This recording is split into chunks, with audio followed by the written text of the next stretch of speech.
Ludvig Aberg joins us now at the 107th PGA Championship. Ludvig, welcome to Quail Hollow and your second PGA Championship.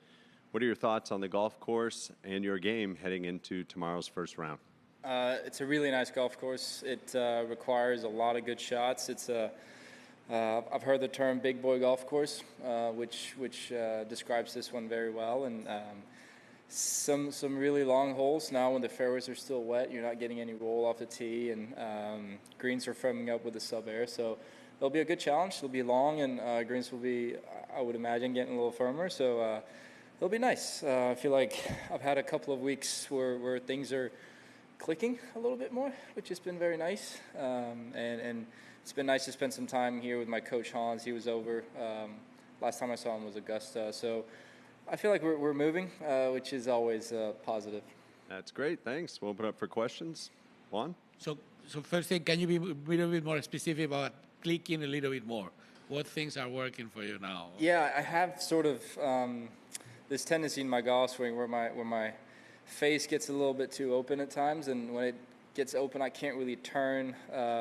Technically speaking, that's what happens. So we've been working on getting the face a little bit more shut at address and at impact, which allows me to be a little bit more active in my body, allows me to be a little bit more athletic, which is nice.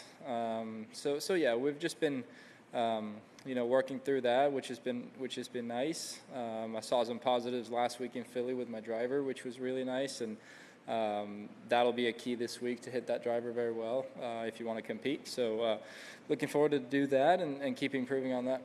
Well, another quick thing, a golf course like this, where a lot of the players here have competed several times, coming to PGA Tour events and now coming to a PGA.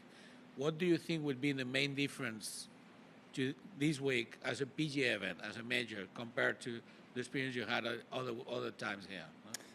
Yeah, I've never played this tournament before. I've never played this golf course in a tournament setting, so it'll be a first for me. I wasn't playing here last year, and obviously the year before I was in school. So this will be my first time seeing in a tournament setting. We were here last weekend, right before we went to Philly, just to play the golf course and see sort of start lines off the tee and get a little bit more familiar. But first time I'll see it in tournament, but it's a great golf course. It's you got to hit some shots if you want to win this tournament. Alex? Yeah, Ludvig. Fellow Swede Ingrid Lindblad recently got her first LPGA Tour win. Both of you are at similar points in your career and have a lot of early success.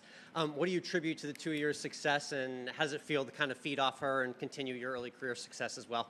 Yeah, it's amazing. Ingrid, she's a really good player. Obviously, she was really good in college, too, at LSU, winning however many times that was. And it's cool to see her. I think she was starting out on the Epson Tour and worked her way up on the LPGA. And I wasn't surprised when I saw her win that first event. I think she's going to have a lot more coming. But, yeah, I think it speaks a lot to the Swedish Federation. We're both sort of coming through the same program.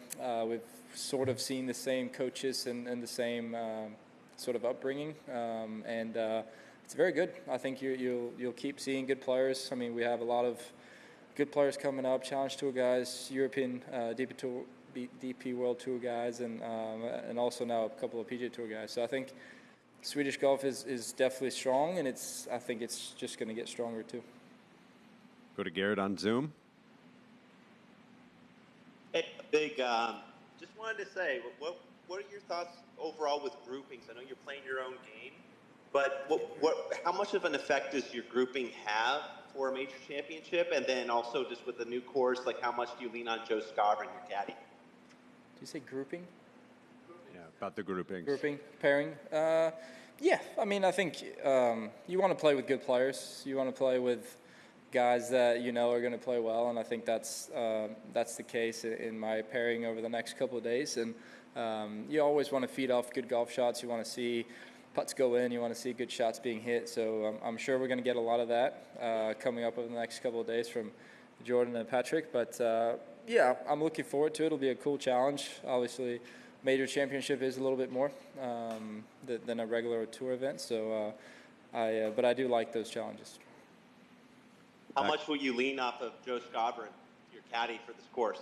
Yeah, a bunch. Him and Ricky got Ricky's first tour win here a couple of years ago, and he's seen the golf course a bunch. Obviously, it's changed a little bit over the years from what I've heard, but yeah, I think I'll lean on him no matter what tournament we're playing in. But obviously, a golf course where I haven't been and he's been there a ton, I think I'll lean a little bit more than I usually do. Thanks, man. Back to Juan. So what more? You go back, taking you back to 2023.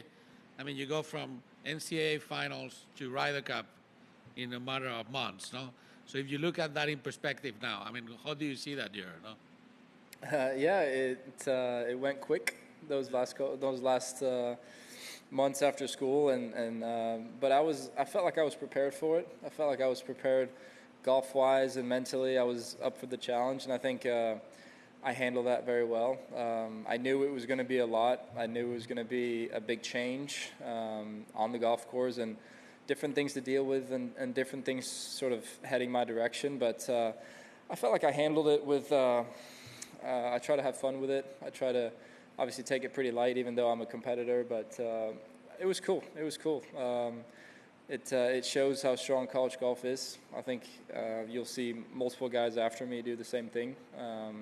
And it looks like we're going to have a few guys coming through on tour through the PGA Tour U program this summer, when they're turning pro after NCAA. So I think you'll keep seeing it. But I consider myself very fortunate to sort of be the first guy to really take advantage of it. So when you say prepare for it, I mean, like now 2 years later, how used are you to being in contention on the majors, and how do you see the Ryder Cup this year compared to 2 years ago? No? Yeah, I mean, I think the experiences that I've had over the last almost 2 years has definitely helped me. The Ryder Cup in 23 definitely helped me because I was able to hang out with those guys that I'd really only seen on TV up until that point. So it was cool to see that when I was playing well, that my game was just as good as those guys, which gave me a lot of comfort and confidence going forward. And I think, until you've seen what the best players do, you don't really know how good is good. Obviously, you see it on TV, but to have conversations with them, and that really helped me. And obviously, I want to be on the team this year as well. That's something that I heard when I did it the first time in Rome, that if you ever been on one team, you never want to miss it again, and that's very true. And that's how I feel about Bethpage this year. Any other questions? Up there. Hi, Ludvig. I wanted to ask about your Masters experience from a couple weeks ago. How do you look back on that now, and is there anything that you've learned that you can take in to Charlotte this week? Yeah, I think what I thought was really cool about that week was that I felt like I wasn't hitting it very well. I was sort of not scraping it around, but it was very, very average in my opinion, the way that I was hitting the ball. And going into that event, I knew that I had things to work on in my golf swing, but I was still able to sort of pull something out of the hat and be in contention on the Sunday, which tells me that it gave me a lot of comfort knowing that I can do that. And obviously, I would have loved to have those last couple holes go a little bit different, but I was also proud of the way that I was able to put myself there, knowing that I wasn't swinging it very nice. I wasn't chipping it very nice, but I was still able to sort of find something and have a chance to win it. We'll wrap things up here with Juan in Swedish. So we couldn't finish. We are speaking in Swedish. So yeah, a couple of questions. So, Okay. So I mean, Do you want me to reply in Swedish? Please. Okay. Yeah. Yep. So we are talking your first tournament in this golf course, no? So and seeing as a PGA, I mean, kind of, what do you think is going to be the key this week? Yeah, no? Ja, men det är lång bana. Fått mycket regn sista dagarna, så att det kommer fairways kommer vara ganska blöta, vilket resulterar i absolut noll rull. Så att banan kommer spelas ganska lång från 10, och sen grinerna har de ändå kunnat hålla på en ganska bra nivå i hårdheten, så att den kommer fortfarande bli hårdare och hårdare, så att det kommer bli en lång bana. Tuffa hål där är ett par väldigt starka par 4 hål som man behöver slå drivern bra för att vara bra med från 10, och sen missa på rätt sida med ganska ondulerade griner, många griner som har platåer. Och man kommer få ganska, Pin här kommer få ganska mycket break på puttarna och så här. Men en fantastisk anläggning och coola hål framåt slutet. Jag tycker hål 14 till 18 är fantastiska golfhål. Och vill man vinna en tävling så får man se till att slå lite bra golfslag. And then I was asking about your evolution as a player in the last 2 years. Now things happened really fast in 23. Kind of you're getting used to being in the majors, going back to the Ryder Cup. I mean, how do you see this? No? Nej men absolut, jag tycker jag utvecklats på ett positivt sätt sista, såklart nästan 2 år sedan så jag blev proffs när vi blev klara med skolan. Så att, jag tycker jag utvecklats på ett bra sätt. Jag nödvändigtvis kanske inte slår bollen fantastiskt mycket bättre, men jag hanterar mig själv bättre strategiskt på golfbanan och känner att jag kan spela hyfsad golf även fast jag kanske inte slår bollen fantastiskt. Så att ser fram emot att fortsätta utvecklas på det planet. Men det är mycket kvar i golf. Det är en häftig sport och hela tiden har massa utmaningar att jobba med. Och jag tror det är det jag gillar med att hålla på med den här sporten. Thank you. Thanks for your time, Ludvig. We appreciate it. Thank you.